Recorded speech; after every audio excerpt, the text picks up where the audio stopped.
Hey everybody. Hi. I just got out of the live premiere.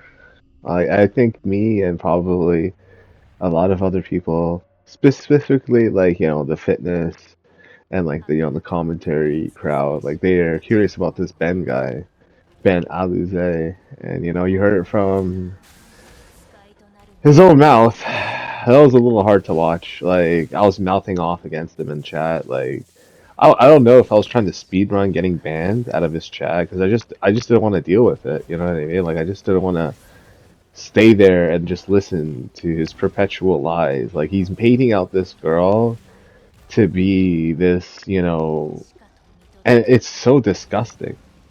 It's like there is no evidence. It's contrary to what like how do you go from being a virgin to being, what Ben is accusing this poor girl who's like, she, according to this YouTuber who went to high school with the both of them, she moved on with her life and she's doing better now, thankfully.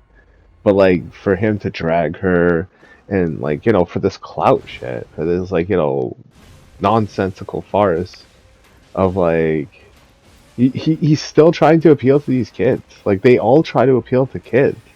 It's a very childish, very almost like insane way of like thinking about this. That like girls lie, boys are just like they have to like rely and depend on each other, and like they're more honorable and stuff. And they, they'll never do bad things. And like the way I see it is like this: wouldn't it, like if you're gonna get convicted of a serious crime like this, um, like they say he confessed to it, right? But if he went to trial, he would have been doing like really hard time. So it's like he copped out to a plea deal. Like he fled to Israel, according to his like the guy who went to high school with him. He fled to Israel after this with him and his buddy. And he came back. He got arrested. He ratted out his friend, right? I think it was his house, right? His parents' house. Holy shit! And like, yeah, it's true that they came back at the parents. They can't sue him, right? Because he doesn't own anything. He's just a fucking punk ass, 18-year-old kid with like a 15-year-old cheerleader. And I said that in this chat, like, dude, the only reason that like she showed up to this place and she was like, whatever, it's not just because of her friend, because like that was part of the story. Like her friend was like, whatever, and then like I don't know how she wound up being alone. Like she just like, wound up getting like really drunk and shit. And that's when they took advantage of her because like they had her alone and stuff. But like think about the dynamic, right? Like if I went to high school and I was in a peer group, right? Like I don't have like a lot of friends who are girls, but like I have like one or two, three. I'm not like I'm not trying to brag or anything. I'm super cool, but like think about it like this, right? If I went to a house party and I showed up with a like you know what I mean, like a girl 3 years younger than me, and she was like heavily intoxicated, I don't have those friends, those girls, as my friends anymore. You understand what I'm saying? Like that's like a deal breaker for them. That's like they're just gonna look at me like, what the hell? Like, what are you doing? Like, how could you be so like this disgusting and like you're just gonna victimize this person in front of us? We went to like school with you, like go to your class and shit.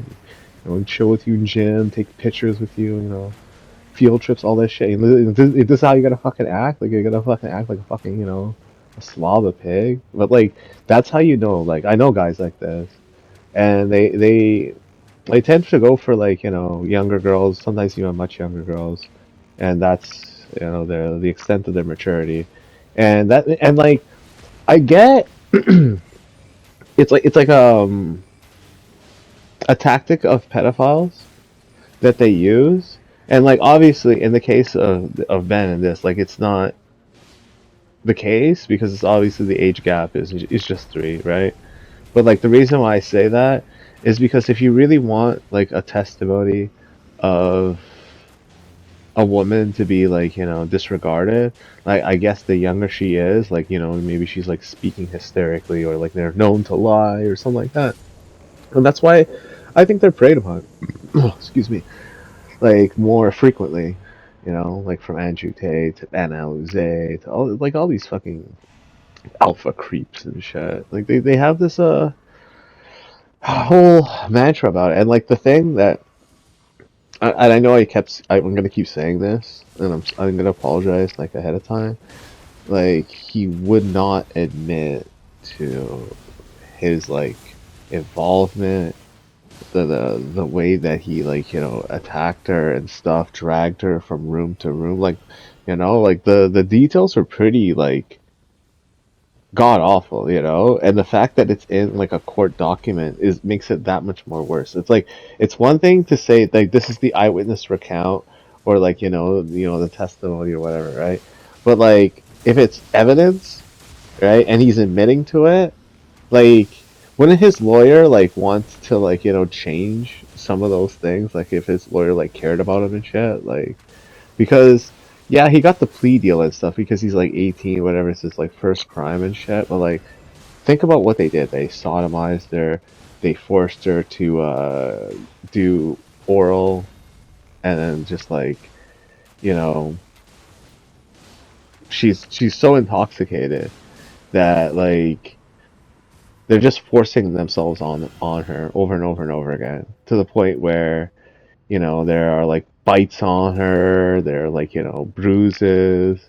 It was a pretty severe thing to happen to anybody, and the fact that like that guy said that like she broke down crying, in her high school and shit, just so like goes to show how much of a fucking scumbag he is, because it's like yeah, he didn't just like leave, run back to Israel and shit, but he also like left her traumatized and stuff. So like even if he comes back and he's like dealing with that shit, like I don't even think he like graduated from high school. That was the end of his career. Who am I kidding? He probably paid his parents to like give him a diploma and shit. That's how it is. But yeah, like it was a total wash, denial. The entire chat, myself very much included, we're eating him alive, spamming 15.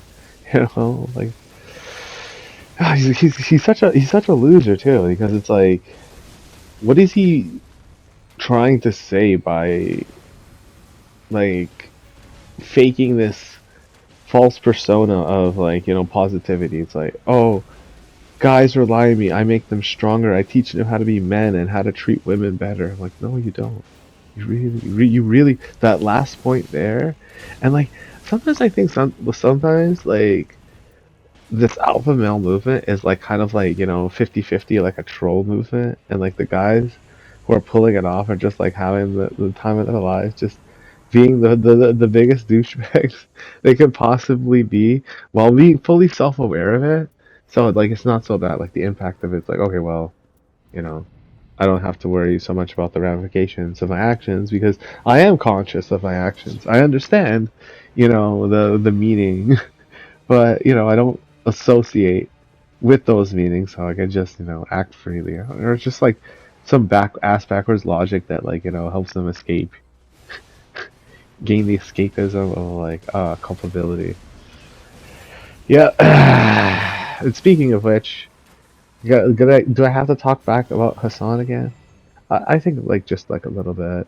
You know, I kind of feel as if like when people get like enough power and they feel safe enough that they can do whatever they want. And like I understand the entire dynamic of like streaming for like long periods of time, and you're constantly getting like, well, I don't understand that one, the constantly getting, yeah, I get talked up by pedophiles and stuff, but it's just like whatever, they're pedophiles. It's like exactly how bad am I supposed to feel about that? It's like whatever, dude. No child for you. But like getting stalked out and like just like feeling that pressure.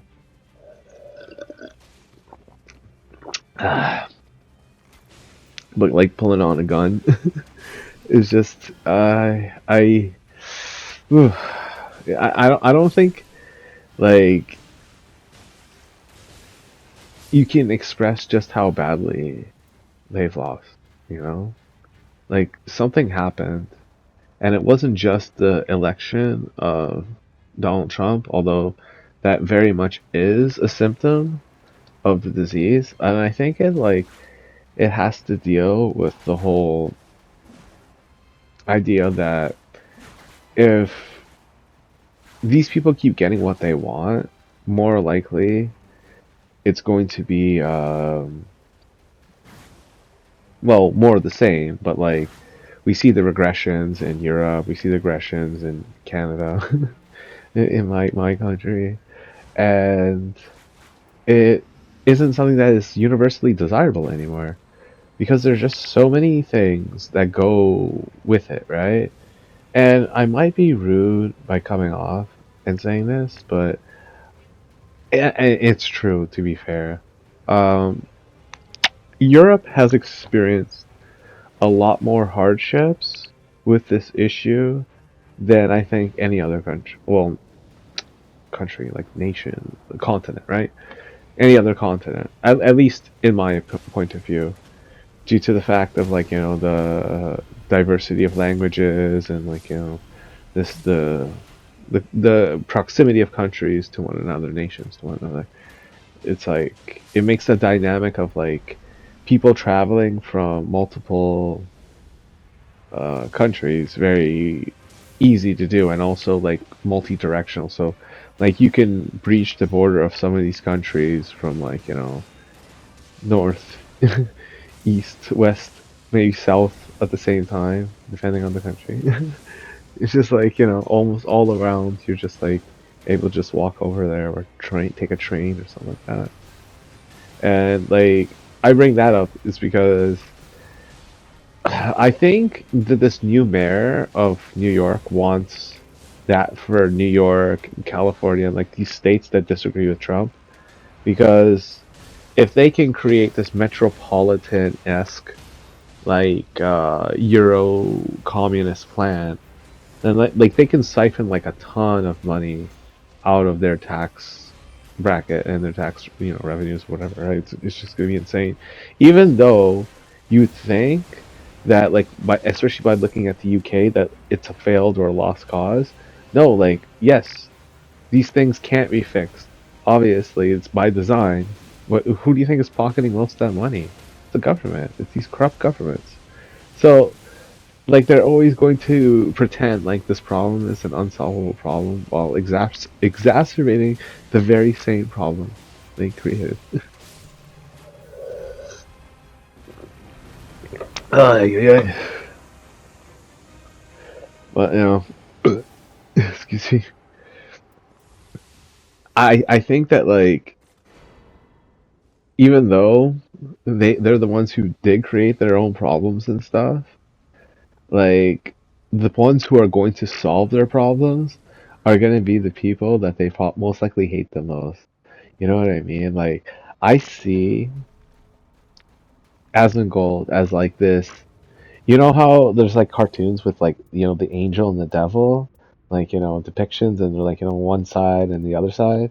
So like Asmongold is like almost, I wouldn't say balanced, but he's not like fully one or the other, but he's just like on Hassan's side, like telling him what to do, and just like slowly like watching him snowball into this like chaotic bundle of like emotions, and he's just like crashing on so hard. Like this is one of those things where, and I don't even think Aslan wants him to do this. Like he's even saying like, "Yo, if you do this, it's gonna make any court case against you harder or whatever because like you have this intent to kill or whatever something like that." And I'm like, yeah, that's true. That's a good take. And it's nice that Aslan, instead of just like making fun of him like me, he offers like some sort of like advice, at least initially. But like it's hard to get behind this guy. Like I don't know what happened to him during childhood or something, but like maybe he liked to eat like a lot, and when he got older, he was like, "Yo, you can't keep eating all the time, Hassan." Like, no, I want to eat. I want to eat. And then he became so grumpy, and like he uses politics as like an outlet for his rage because he's just a hungry, scared child. You know, after he shoots you with that gun, he's gonna go look for some ducks. He's gonna shoot those too. And then like the American bald eagle, because you know, fuck America. He's just like a hungry, hungry kid. He's hungry, hungry Hassan. That's his new name from now on.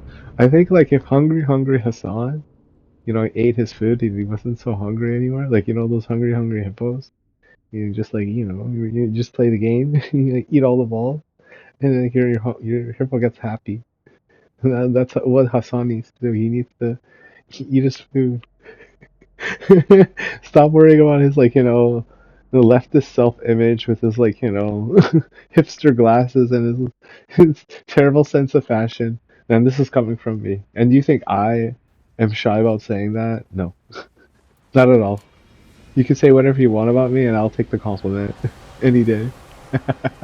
Oh, a person who dressed like this said that about me. Oh man, that is such a compliment. But whatever. Like enough about Hassan and King Alize. You know, I made this YouTube channel trying to like you know talk about you know video games and this and that. But I think sometimes it's a good idea to take a break and reflect on you know especially current events because I pretty much just watched the King Alize you know live video. So did John Bravo Films. I can't wait to watch his video. I'm gonna put like you know. I don't even need to put it like the guy's so super famous. I'll just put it whatever. I'll link anyway. But like you know just to say that like you know I was in the same chat room as this guy. This guy's so cool, you know. But like it's also kind of crazy how much we found out about him, and not just well yeah mostly through John, to be fair. That's actually kind of insane. Like uh hmm. Oh no, also the guy from his high school. So like also that guy. And obviously, there's always going to be those who say whether or not he did or he didn't go to high school with him, but he's making a part three, so I'm going to link his because I think it's Arara or something. It's like some Persian dude, right? He actually looks Hispanic. The first time I saw him, I thought he was like a Hispanic dude, but you know he's Persian, right? And yeah, he's coming out with like a part three because he was the one who said like all the things about like you know how she was her personality and how she was like affected by it and like you know how you know she was obviously traumatized.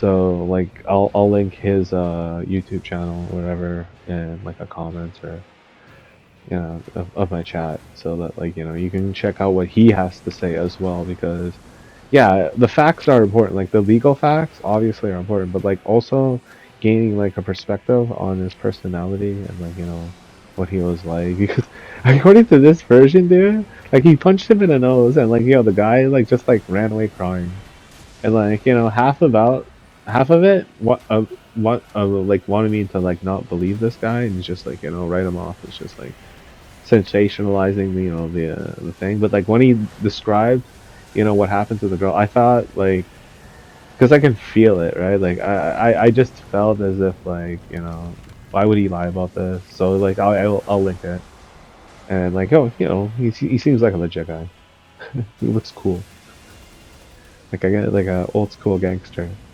but yeah like we live in these times, man, where the alpha male universe, and like, I don't think he actually knows Andrew Tate or Andrew Tate knows him, but like, it just seems so coincidental that like, you know, the same ish. No, Andrew Tate, to be fair, didn't do something that fucking scumbag. You know what I mean? Like, yeah, he you could argue that he got like really young girls to go to his like, you know, whatever thing. But like, you know, this is like a house party at your parents' house and you doing that. Like, what the H? Like, I come from like my very old parents' house. My room was like so small. I couldn't do jack shit. Fuck parties. Let alone like you know bringing friends over. It's like, yo, what the fuck is this room? It's so goddamn small. Oh man, the memories, the memories. Oh, like,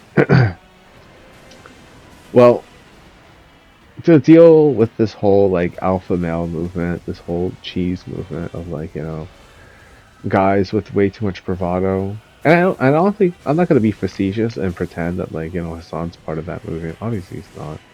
But he has the symptoms, like the very much level of arrogance of like, and I think for him it's mostly like a power thing rather than like people without power that can't do shit like that. Like because I'm pretty sure if Ben did that in his like YouTube video, like he's gonna instantly like get banned and stuff. But seeing it like unfold on Twitch and stuff, like yeah, it's their favorite poster child, Hassan, the terrorist inbred that like represents his kind, who ultimately lost to Israel, and then he has to pay taxes to the state of Israel arbitrarily, but like still against his will. It's like very much, you know, they're winning in this war against Palestine. But like real talk though, I most likely will visit the Gaza Strip and like do like the whole tourist thing, get a hat, take picture. Oh no, I have a cell phone. You can't do that. So just take cell phone pictures. But like just like I was gonna say Polaroid, and like you're like, wow, it's like an instant picture. Like, what's the point of that? You can just like everything's digital now. Oh my goodness. Oh my goodness. I still can't believe I watched it because I'm still in a bit of an awe as to what was the point of that video. I mean, I'm most likely gonna have to just see the follow up from John Bravo Films, and I think his name is Arar or something like that. The Persian dude who he went to high school with, and he's gonna come up with like part three. And oh, yeah, unfortunately, yeah, King Benny Ben, 15-year-old girl is gonna come up with like a part three to his like his bullshit. So get ready for that. Fun times ahead, I guess. Thanks for watching my depressing video.